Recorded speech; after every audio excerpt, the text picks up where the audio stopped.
everyone. I'm Abigail, this is James, and welcome to another Two Kids interview. We are joined by acclaimed author and illustrator Grace Lin. Ms. Lin has written many books, including the Storytelling Math series, the Ling and Ting series, the Caldecott Honor Book, A Big Mooncake for Little Star, the National Book Award finalist When the Sea Turned to Silver, the Newbery Honor Book, When the Mountain Meets the Moon, and the New York Times bestseller Chinese Menu. Thank you so much for being with us today. Thanks for having me. It's so nice to see you again.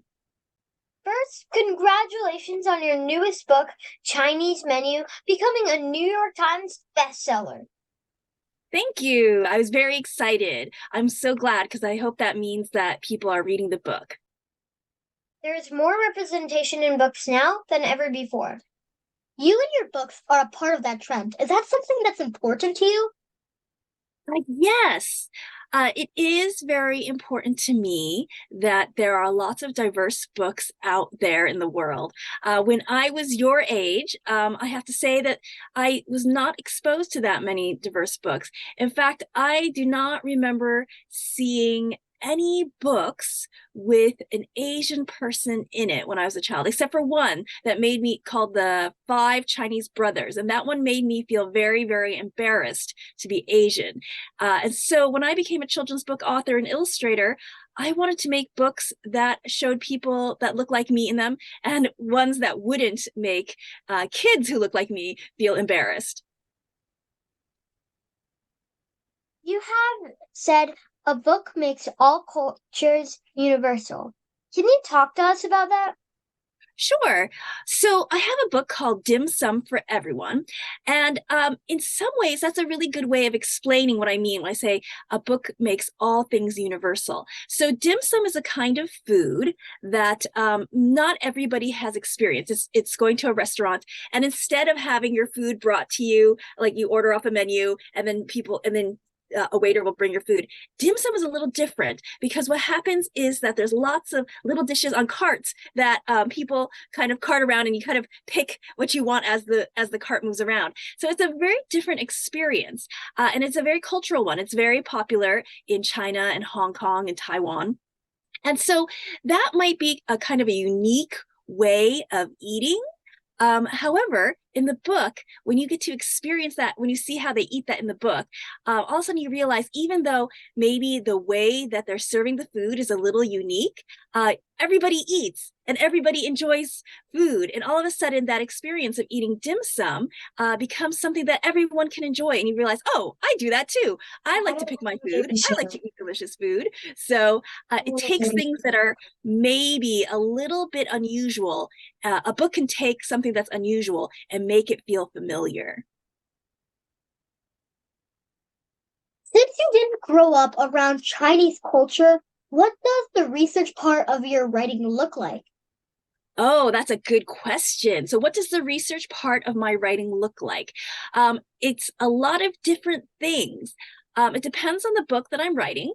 Sometimes it's just me reading hundreds and hundreds, like really hundreds of books about Chinese culture, Chinese folk tales, Chinese fairy tales. Sometimes it's just me reading a lot of books.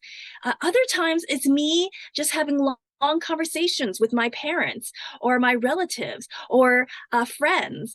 So there's lots of different ways that, honestly, sometimes it's just a lot. Sometimes it's a lot of time me just searching on the internet as well. So there's lots of different ways that I research my books. You carry a sketchbook with you just in case you get an idea. Which was the most unlikely place that an idea came to you? That's a good question. What's the most unlikely place that idea came to me? The truth is ideas come to me all the time. So I'm trying to think I remember getting an idea on the playground when my daughter was like swinging on the swings, but I don't feel like that's super unlikely. I'm trying to think of something like very, very odd. usually the worst place I get ideas is the shower, right? When I'm taking a shower, but I don't have my notebook in there. So that's always really, really hard because that's the one place I don't carry a notebook. And I always get ideas when I'm in the shower. So I always have to kind of repeat it to myself over and over again by the time I'm done shampooing my hair so I can get and remember the idea.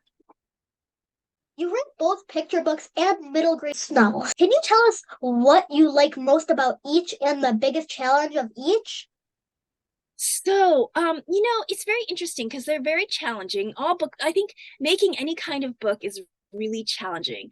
And you have to just for me, let me backtrack. I'm sorry. For me, I don't really love making novels or making picture books one better than the other.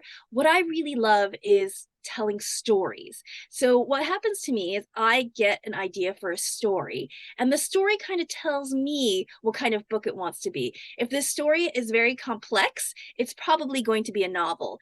If the story is more about telling a layer through images, I realize it's probably going to be a picture book. So it's really the story that decides if it's going to be a novel or a picture book, and they're both challenging in different ways, and they both take me a long, long time. Writing a book is a big commitment. So when you get an idea, how do you become sure that this is the story you want to commit to and write? Oh, that's a good question. And the truth is, I don't know. Sometimes I'll get halfway and I'll realize, no, this isn't the story I want to do. But it's very, very difficult because there's a lot of times when you're writing a story and all stories get to a hard part, and it's always easy to give up. So I have to figure out within myself, is it just because it's getting hard and I want to give up, or is it really because this story isn't meant to be? And that takes a lot of time to figure out, a lot of effort and a lot of experience. Honestly, there's lots of times in the past where I think I gave up when I shouldn't have, and there's times now where I realize I probably should have given up. so it's very hard, and you never quite get it right. You just have to hope that you chose the right way when you're writing. You illustrate your own books and even put illustrations in your middle grade novels, which we love. Do your illustrations ever make you rethink the story and go back and change something because of it? Yes, very often. Most of the time that happens in picture books, because when the way that most people do picture books is they write the story first and then they do the illustrations. Like usually there's a writer and then they send the story to the illustrator and the illustrator draws the pictures. And for me, it's kind of the same way. I'm the writer, I write it and then I give the story to myself and then I illustrate it. And a lot of times after I start illustrating, I'll be like, oh, there's too many words here. We don't need these words because I'm going to put it in the pictures, and I'll cross out those words. Or I'll realize, oh, it would be really good if it showed how this person got from here to here. And so I'll add that into the story. So I do change things a lot, especially in picture books. And that is kind of one of the great things about being an author and an illustrator, because I do have that kind of flexibility to do that. Has your daughter influenced your writing in any way? Yes, she's influenced it in lots and lots of different ways. But I think the biggest way she's influenced me is before she was born, I went to art school, and in art school we were taught what was the best children's books ever, right? And they said these are the best children's books, and you should make books just like these. And then when I had my daughter and I showed her what these important teachers said were the best books in the world, my 2-year-old daughter was like, no, I don't like them. So I slowly learned that there's a difference between what adults think are the best books in the world and what kids think are the best books in the world. And it's trying to find that middle ground where the kids love it and the adults love it that I'm always looking for. We have interviewed a number of authors who've had books banned in certain places. That means in those places, kids don't have the same access to books that we have and may not be able to see themselves represented in books. Can you give us your thoughts on this? Sure. My books surprisingly have been banned, which is very strange because my books I feel, are very not controversial.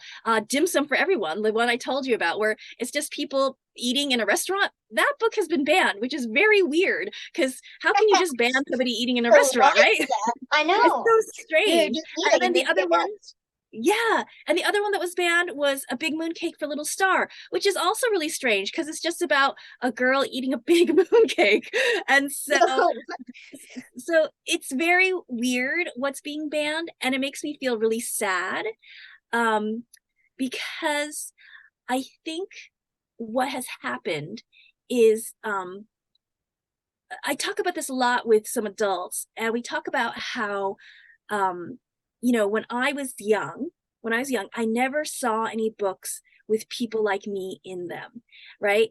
And so I'm trying to change that, and so that you could see books with people like me in them. The people who are banning my books, they don't want it to change. They liked the way it was before, and they're scared. They're scared that things are changing. They're like, wait, why can't we just have all the books like they were before, right? And Yeah. and and I understand that maybe that was good for them, but that wasn't good for everybody. But for them, the change is really scary. They're like, oh, we don't. I'm scared to have other kinds of books, and it's understandable that they're scared. But the problem is things that aren't fair and aren't right. So and I think that's a good lesson about fear. Fear can make you do things that aren't right, and so we all have to. When you feel scared of things, you have to really think about what you're going to do. That's ridiculous. Those adults are crazy. They need to grow up. Yeah. Can you tell us exactly where you were and your reaction when you found out you were a Newbery Honor author? Oh gosh. Well, the Newbery honor was quite a long time ago. Of course, even though it was a long time ago, I remember it very vividly. And I was in my house, and I got a phone call very early in the morning, and I remember just being really excited and really happy about it. I There was a part of me that I was hoping that I would get the call, that people would say that I won an award. So, but then a long time passed, and it seemed like I wasn't going to get the call, so I was disappointed. But then I did get the phone call after all, so I was happy again. So it was kind of this roller coaster of a ride. Can you tell us your thoughts and if you were concerned at all about artificial intelligence and its future impact on publishing? I am very concerned about artificial intelligence, but I'm concerned about it in publishing, but I'm more concerned about it for people, because as somebody who makes books, right, I feel I have learned so much, and I have changed as a person so much by making my books. It's made me a better person by making my books. And the problem with artificial intelligence is that it makes things so quickly that people don't have the opportunity to make things themselves. And when people lose that opportunity to make things, to create things, they don't get to become better people. And so that's what really worries me, that as a society, we want to get the finished product so fast. We just want to have that finished book, right? That we're losing everything that we gain from the slow process of making the book. That's the really important part, that what you learn while you make things. To be honest, it's kind of lazy for them to not do it. Yeah. What advice do you have for young writers? What advice do I have for young writers? That's a good question. The advice you're probably going to get from every author is to read. You should read a lot. And I agree with that completely, because everything that I've read has affected my writing. Even books that I didn't like have affected my writing. So I say that you should definitely read a lot. The other advice I have is that remember that no matter what you write, your next thing is going to be better. So if you write something that you think is wonderful, that's great, but keep going, because your next thing's going to be better. Or if you write something and you think it's terrible, don't worry, your next thing's going to be better. So always remember, your next piece of writing is going to be better. Are you planning on writing any more year of books? I took a big pause on those because I got busy with other with other projects, but I keep thinking about I should go back. I've always wanted to go back and do the Year of the Pig. And my good friend Alvina, who is actually Melody in the books, we've been talking about maybe co-writing some books together, that like the Year of the Ox, or the year, like the books that come afterwards. So maybe someday.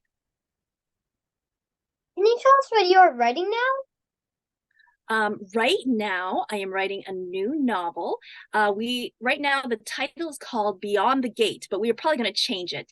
And it's about, if you've ever gone to Chinatown, and there's a Chinatown gate, right?